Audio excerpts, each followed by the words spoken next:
Hello everyone, welcome back to SportsKhabri. Hi Arunava, arunfoot as well.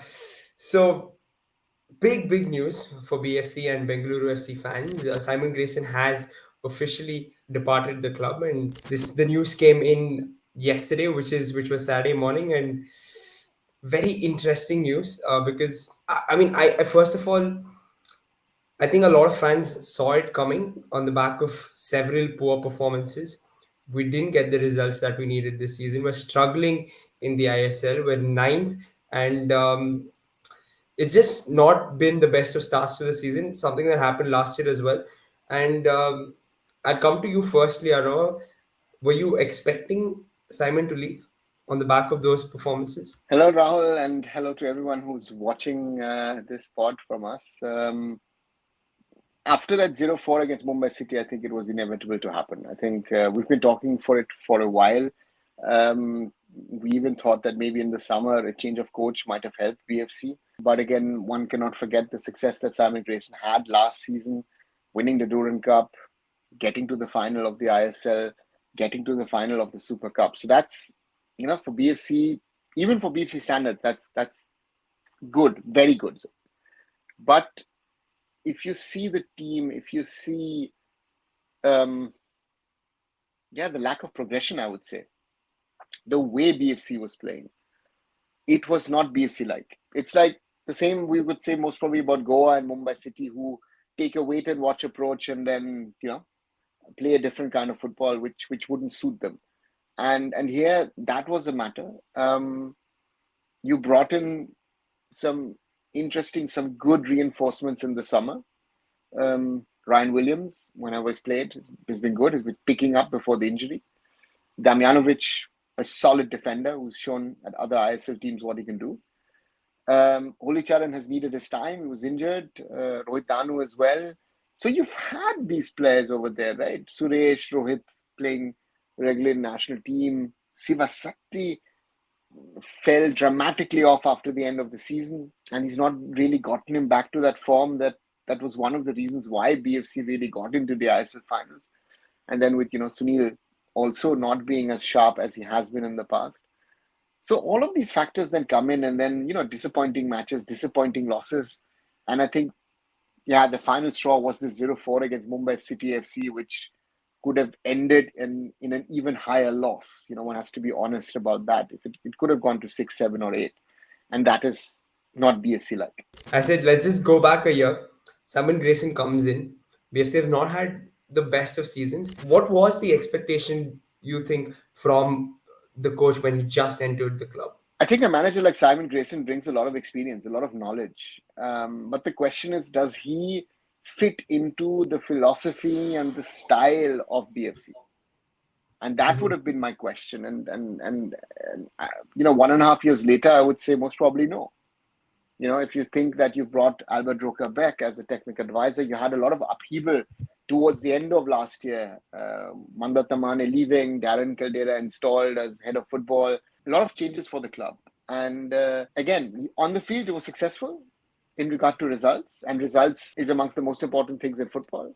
Yeah. But I think for a lot of clubs also, it is also about the style and what you play and what you stand for. And I think it was very, very clear from that tweet on Friday evening, just minutes after the game from Park Jindal, that Simon Grayson's time was over. They waited till Saturday morning to make it official. But I think to anyone and everyone is very, very clear that there was no future for Simon Grayson at the club. And this is something where I go back is the management needs to ask itself, could it have acted earlier? And I feel, again, afterwards, or in hindsight, as many people will say, it's always easier to say this way. But again, go back to our old podcasts in the summer when we also previewed BSC, or even a few weeks ago when we were talking about which coach is going to get fired first. Simon Grayson was always up there in that list. So therefore, it doesn't come as a surprise in the end. It's just the way it came against Mumbai City with the 0-4 is very hard and very harsh on BFC. Yeah. Arnav, I think we spoke about this. At least I've said it because I think Simon Grayson tried to play football this season. Do you think he would have been better served to have stuck to what he was sort of doing well last season, which was a solid defensive line get the numbers behind the ball and then hit on the counter, do you think he would have been better served to have, if he had stuck to that tactic rather than trying to play expansive football, which is probably not his strong suit? Afterwards is always easier to speak about these things, right? So Mhm. I guess on one side one could say yes, but the question is how do you also utilize your foreigners, right? You can play 4 out of 6. Curtis Main hasn't fired really so far. So again, another foreign striker with a very good pedigree coming to BFC, who's not firing. Ryan Williams, we've spoken about, has done was getting better and better, and then he got injured. Veendorp, who I said before the season, I felt is a very, very smart signing, but you're not utilizing him really properly, and I felt. And then your question about centre backs with Damjanovic and Jovanovic. Who do you play? And sometimes you have to play both, right? Sandesh Jingan gone. Shankar, is he really up to the mark? Paras, is he really up to the mark? And that's also one of the reasons why Simon has moved away from a 3-man backline to a 4-man backline.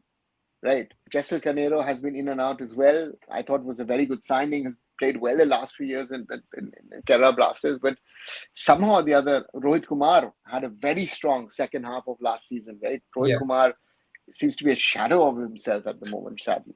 So all these factors just add up. So you've not been able to keep the players. Shiva Shakti, another one. Injuries, of course, also play a part. But you somehow haven't been able to keep your team to that level that BFC needs, I would rather say here.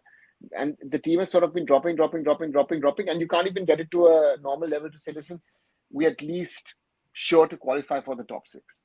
Yeah. That's the challenge. I think BFC not qualifying for the top 6 would be a surprise. But on the other side, at the moment, again, choice of coach will be very interesting one. Who replaces Simon Grayson? Does Albert Roca come himself and put himself into the hot seat?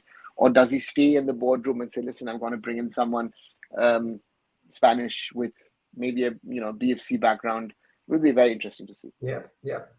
Again, I just want to put a little word for Simon Grayson for what he sort of left behind in Bangalore, and I think he's given the fans some great memories. A lot of late goals last season, so that I'm sure a lot of fans will remember for a while. Some interesting nights.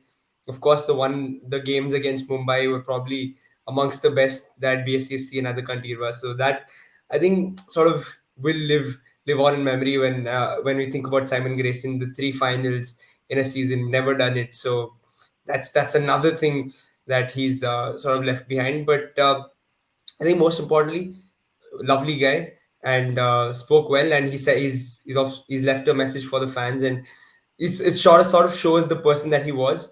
He was always came out well, came out nicely, spoke well, and that's how he left. And I'm sure a lot of BFC fans would love to see him back in Bangalore. Probably not as a coach, but if he ever does end up in India, they would love. I'm sure they'd welcome him to the stadium and to the stands if Grayson ever wants to join in. But yeah, so that's I think something that I would just want to say about Simon Grayson now that he's gone. I don't know what's next for BFC. Who do you see coming in now? Someone who fits into the BFC philosophy. I think that's something which BFC left. They've had some problems. Again, Marco Pezzaioli could have been mentioned. I felt was settling in. I think I would have given Marco another season. Roshan is one of the examples of the players that have come up through him. But again, that's also history. Simon Grayson in the end didn't really work out. One name being dropped quite often, Gerard Zaragoza is a former BFC assistant coach. Might be interesting to see. So I guess BFC at the moment via Albert Roca is scouting Spanish / Catalonia / Barcelona market most probably.